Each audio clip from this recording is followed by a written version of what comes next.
Chapter 112. The Blacksmith. Availing himself of the mild, summer-cool weather that now reigned in these latitudes, and in preparation for the peculiarly active pursuits shortly to be anticipated, Perth, the begrimed, blistered old blacksmith, had not removed his portable forge to the hold again, after concluding his contributory work for Ahab's leg, but still retained it on deck, fast lashed to ring-bolts by the foremast, being now almost incessantly invoked by the headsmen and harpooneers and bowsmen to do some little job for them, altering or repairing or new shaping their various weapons and boat furniture. Often he would be surrounded by an eager circle, all waiting to be served, holding boat spades, pike heads, harpoons, and lances, and jealously watching his every sooty movement as he toiled. Nevertheless, this old man's was a patient hammer wielded by a patient arm. No murmur, no impatience, no petulance did come from him. Silent, slow, and solemn, bowing over still further his chronically broken back, he toiled away, as if toil were life itself, and the heavy beating of his hammer, the heavy beating of his heart. And so it was. Most miserable.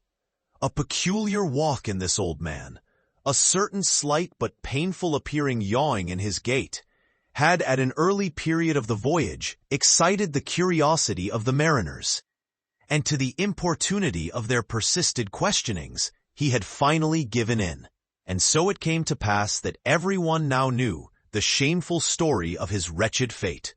Belated, and not innocently, one bitter winter's midnight, on the road running between two country towns, the blacksmith half stupidly felt the deadly numbness stealing over him, and sought refuge in a leaning, dilapidated barn. The issue was the loss of the extremities of both feet. Out of this revelation, part by part, at last came out the 4 acts of the gladness, and the one long, and as yet uncatastrophed 5th act of the grief of his life's drama. He was an old man, who, at the age of nearly 60, had postponedly encountered that thing in sorrow's technicals called ruin.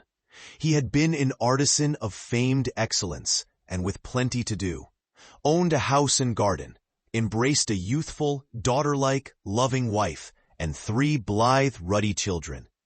Every Sunday went to a cheerful-looking church, planted in a grove.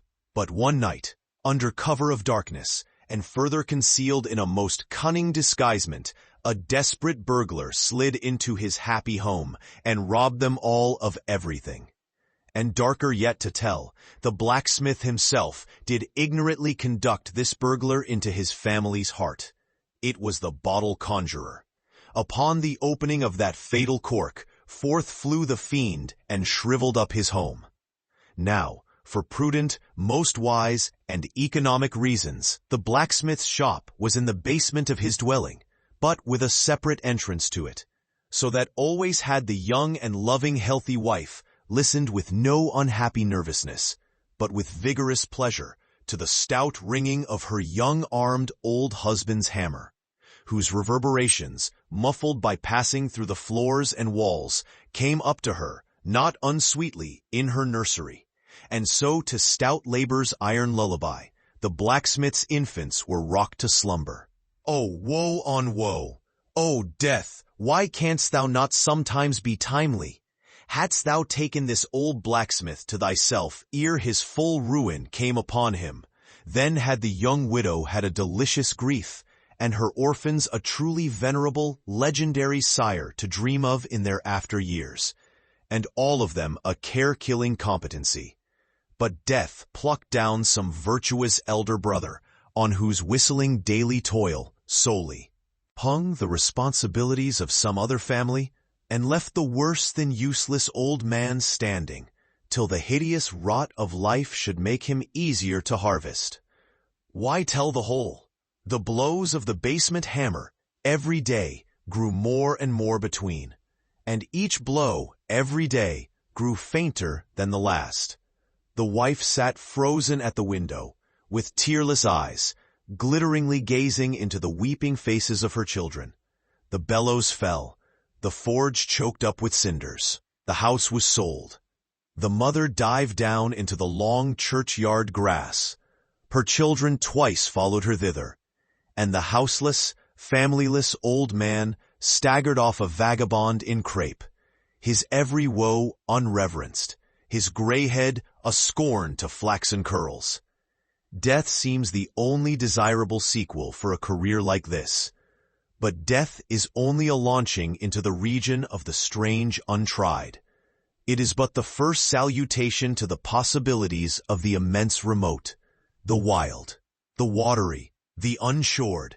Therefore, to the death-longing eyes of such men, who still have left in them some interior compunctions against suicide, does the all-contributed and all-receptive ocean alluringly spread forth his whole plain of unimaginable, taking terrors and wonderful new life adventures. And from the hearts of infinite Pacifics, the 1,000 mermaids sing to them, "Come hither, broken-hearted. Here is another life without the guilt of intermediate death. Here are wonders supernatural, without dying for them. Come hither. Bury thyself in a life which to your now equally abhorred and abhorring landed world is more oblivious than death. Come hither.